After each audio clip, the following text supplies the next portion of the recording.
What you are about to hear is a true story about what many believe is a werewolf. Others believe it was a skinwalker. These are the true historical accounts detailing this incident. January 14th, 1903. Outskirts of Parowan, Utah. The snow in Iron County does not lie. It captures the world with a fidelity that human memory cannot match. And on this morning, the snow captured a violation of natural law. Sheriff's Deputy Hanson knelt in the slush, his breath clouded in the freezing air. Beside him, the rancher was silent, gripping his rifle with white-knuckled tension. They were looking at the ground. They were used to predators. They knew the pug mark of a cougar, round, compact, with teardrop toes. They knew the print of a timber wolf, oval, splayed, with the distinct triangular heel pad and the deep gouges of non-retractable claws. This was neither. The track pressed into the mud was massive, measuring nearly 14 inches in length. But the size was not the problem. The shape was the problem. It was elongated, stretching out like a human foot that had been pulled on a rack. The heel was heavy and flat, a plantigrade impression that no canine should make. The toes were long, finger-like, and splayed wide. And there were no claws. Deputy Hanson traced the outline with a gloved finger. A bear would have claws. A wolf would have claws. A cougar would have a different pad structure. "It walked here," the rancher whispered. He pointed a trembling hand toward the corral. "On two legs, like a man." Hanson stood up, his boots crunched on the ice. He looked at the 7-foot fence of the corral. There were no marks on the wood, no scratches, no fur caught in the splinters. Whatever had made this track had not climbed into the pen. It had simply arrived. He pulled his notebook from his coat pocket. He didn't write wolf. He didn't write bear. He wrote the only words that fit the forensic evidence, words that would sit in the archives for a century, defying explanation. Track resembles no wolf nor bear in this region, angled like a man's, but stretched. Date: November 1902 to January 1903. Location: the foothills between Cedar City and Parowan. To understand the panic, you must understand the silence. In 1902, Western Iron County was a place of rigid order. The Mormon settlers had tamed the desert with irrigation ditches, straight fences, and strict religious observation. Nighttime was for sleeping. The dark was kept at bay by the glow of the hearth and the certainty of faith. But in November, something broke the perimeter. It began near Summit, a small outpost north of Cedar City. Two ranch hands, men hardened by labor and not prone to flights of fancy, were finishing their evening rounds. The sun had dipped below the horizon. It painted the scrub oak in shades of bruising purple. They saw movement near the sheep pen. At first they assumed it was a stray dog or a coyote. They shouted, expecting the animal to scatter. Instead, the figure stood up. This is the recurring detail in the dossier that chills the blood: the bipedal shift. The ranch hands described a massive wolf-like figure that rose onto its hind legs with a fluid, mechanical ease. It didn't teeter like a performing bear. It stood square like a man. The shoulders were broad and set. It looked at them. Then it moved. It didn't lope. It sprinted. The witnesses described a burst of speed that defied the mechanics of a biped. It moved faster than horseback, tearing through the sagebrush and vanishing into the gloom. The men didn't drink. They didn't tell ghost stories. They went straight to their employer, white-faced, and reported a trespasser. The schoolteachers' encounter. If the ranch hands were the first warning, the schoolteacher was the confirmation. In January 1903, a respected educator was walking home near dusk, a woman of sobriety and standing. The road ran parallel to one of the main irrigation ditches, a deep canal shadowed by willows. She heard a sound in the ditch. heavy breathing, the crunch of frost. She stopped. Raising her lantern, the light swung out over the black water. Crouched on the bank was a shape. As the light hit it, the creature uncoiled. It stood up. The teacher described eyes that reflected the lantern light yellow as fire. But it was the behavior that marked the anomaly. A wolf would have snarled or fled. A man would have spoken. This thing simply watched her. When she screamed and ran, it didn't attack. It escorted her. It ran parallel to the road, down in the ditch, matching her pace. She could hear the heavy, rhythmic thud of 2 feet hitting the earth. Separated by the thin barrier of the willows, it was pacing her, studying her, until the lights of the nearest farmhouse appeared. Then, with that same terrifying speed, it peeled away into the night. The Iron County Record published her account. They tried to frame it as a strange beast or a large wolf, but the community knew better. Wolves don't walk on 2 legs. Wolves don't pace schoolteachers. The siege had begun. Date, January to February 1903. The sheriff's office was now on high alert. Nightly patrols were organized. Men rode in pairs, shotguns resting across their saddles, scanning the irrigation ditches for the yellow fire eyes. But the creature was smarter than the patrols. It didn't strike where the men were. It struck where the silence was. A standard predator kill is a messy affair. A wolf pack tears at the flanks and the gut. A cougar crushes the skull or the spine, leaving drag marks where it hauls the carcass into cover. The kills in Iron County were different. Ranchers began finding sheep and calves dead in the morning light. The carcasses were not scattered. There were no drag marks leading into the brush. The animals lay where they fell. The cause of death was precise: the throat. The livestock inspectors noted that the throats were slit, not torn. The wounds were clean, deep, and singular. It looked less like animal predation and more like an execution with a dull knife. Even more disturbing was the consumption pattern. Wolves eat to survive. They consume the organs, the haunches. This creature often left the meat untouched. It killed, drank, and moved on. A livestock inspector's note captures the confusion. The precision suggests a blade, but none was near, and no human tracks. This detail ruled out the theory of a madman or a neighbor with a grudge. The absence of human tracks near the kills.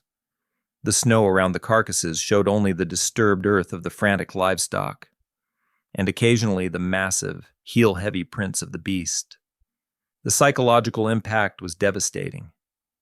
In the private letters of the Mormon families, the tone shifted from curiosity to dread.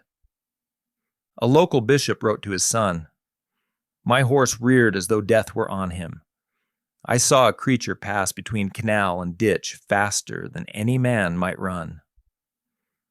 Mothers stopped letting children play in the yards after 4 p.m. Shutters were bolted. Families reported scratching sounds on the wood of their homes, a slow, testing pressure, as if something was trying to find a latch. The creature was no longer just a threat to the sheep. It was testing the perimeter of the homes themselves. The night of the fence leap is the climax of the investigation. It is the moment where the biological reality of the creature completely separated from the known taxonomy of the West. It was 2 a.m. 2 sheriff's deputies were stationed near a large corral. The moon was obscured by clouds. They heard the heavy, rhythmic pacing. It was the sound of a quadruped, something heavy moving on 4 legs. They raised their lanterns, swinging the beams toward the fence line. The light caught the creature. It was pacing back and forth, agitated, scanning the herd. As the light hit it, the behavior changed instantly. It didn't scramble. It didn't cower. It rose. For the second time in the official record, the creature shifted to a bipedal stance. It stood on its hind legs, towering over the fence line, staring directly at the deputies. The men froze. Then, the creature moved. It didn't climb the fence. It didn't break through the wood. It leaped. Deputy Hanson's report states that the creature cleared the 7-foot fence in one bound. Let us analyze the physics of this. To clear a 7-foot obstacle from a standing or near-standing start requires massive explosive power in the hindquarters. A cougar can jump high, but it usually scrambles or hooks its claws to pull itself over. This creature vaulted it like an Olympic hurdler. It landed on the other side silently and vanished into the darkness. The teenage witness account. Days later, 3 teenage boys added the final piece to the behavioral profile. They were near a wooded gully when they stumbled upon the creature feeding. They yelled, the bravado of youth overcoming their sense.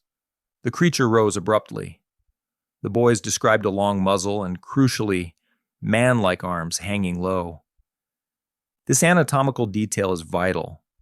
A bear standing up has short, heavy forelimbs. A wolf has legs that tuck against its chest. This creature had arms that hung loose, suggesting a skeletal structure that was fundamentally different from a canine. It fled uphill. The boys described its gait as hopping but graceful. This description aligns with the movement of a kangaroo or a large primate, not a dog. The puzzle was complete. The sheriff knew he wasn't hunting a wolf. He was hunting a biological impossibility. The panic had reached a boiling point. The community was no longer relying on the sheriff. Ranchers were forming posses. Men were sleeping with rifles next to their beds. The order of the settlement was fracturing. Then, the confrontation happened. A group of 5 ranch hands, armed and waiting, spotted the creature crossing an open field at twilight.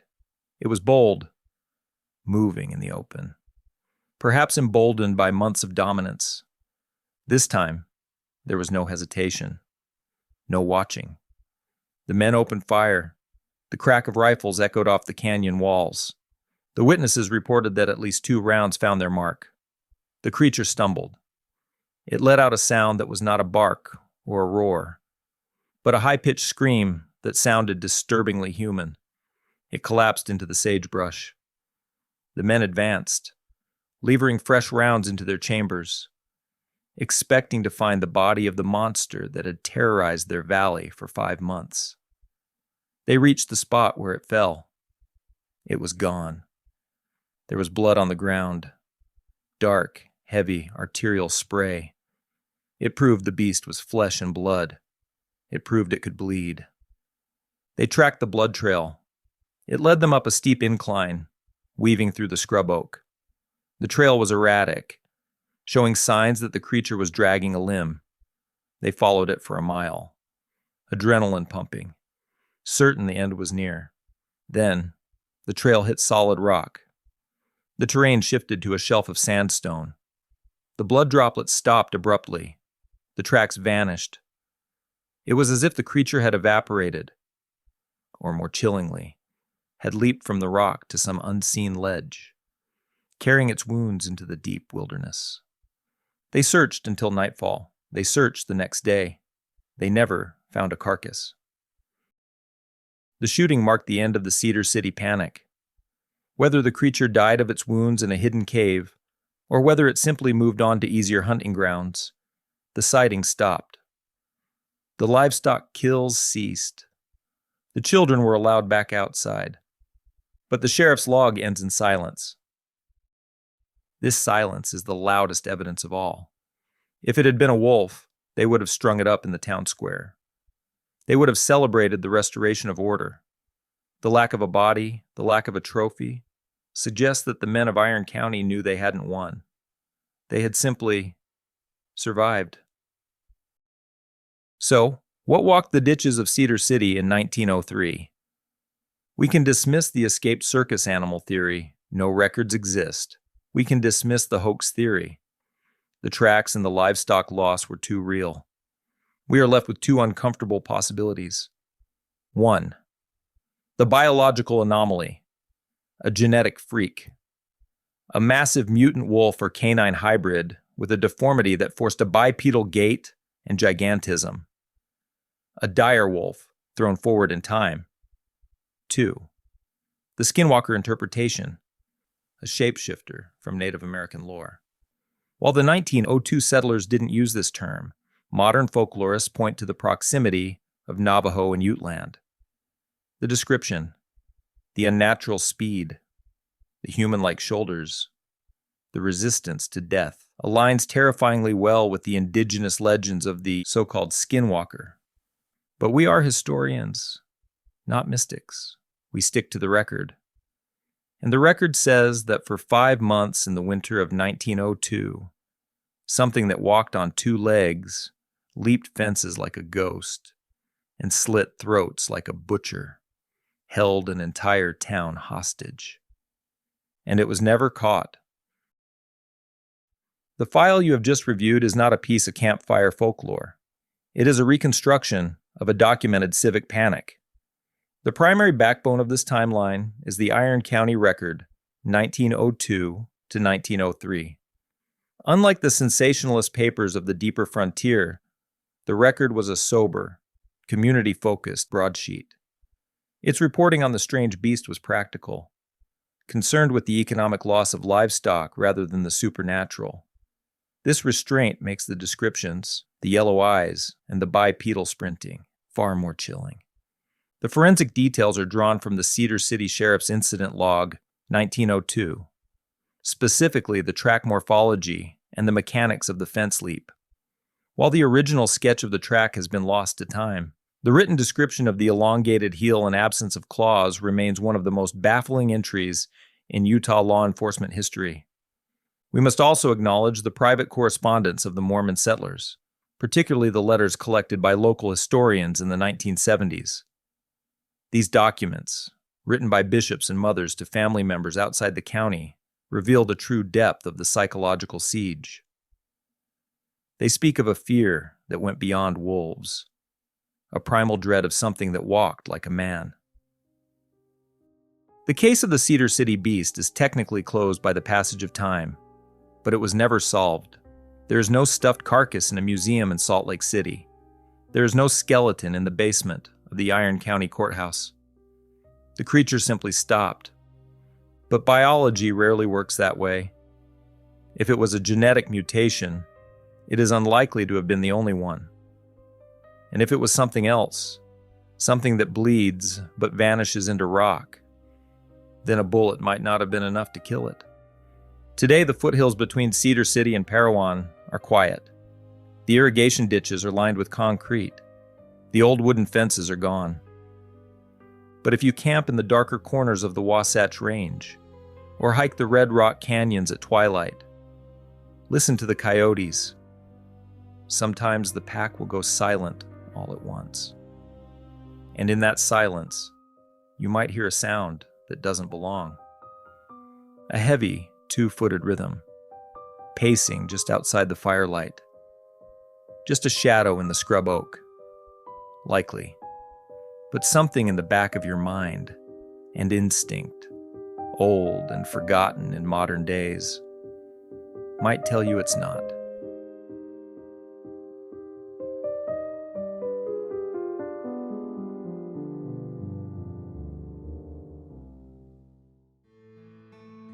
That was The Beast of Iron County, written and performed by the author, me, James Cawley. We like to believe that nature follows rules, that wolves stay on 4 legs and shadows stay on the ground. But this story violates that contract. It leaves us standing in the slush, staring at a track that shouldn't exist, forced to confront a terrifying possibility: that the world is older and stranger than our fences suggest. It reminds us that sometimes the thing watching us from the tree line isn't just a beast. It's something that understands us and possibly wiser than us. My name is James Cawley, and you're listening to Dust and Echoes. If you like stories like this, stories that dig up the bones of forgotten history, unsettling, cold, and rooted in the quiet terror of the American frontier, then you're in the right place. I release a new original story in cinematic audiobook format every single week, right here. And I think you'll love the next story. Until next time, remember this. We might draw the maps that we claim gives us ownership of the land, But the things that live out there in the darkness, hiding in the margins of our world, they never learned to read them.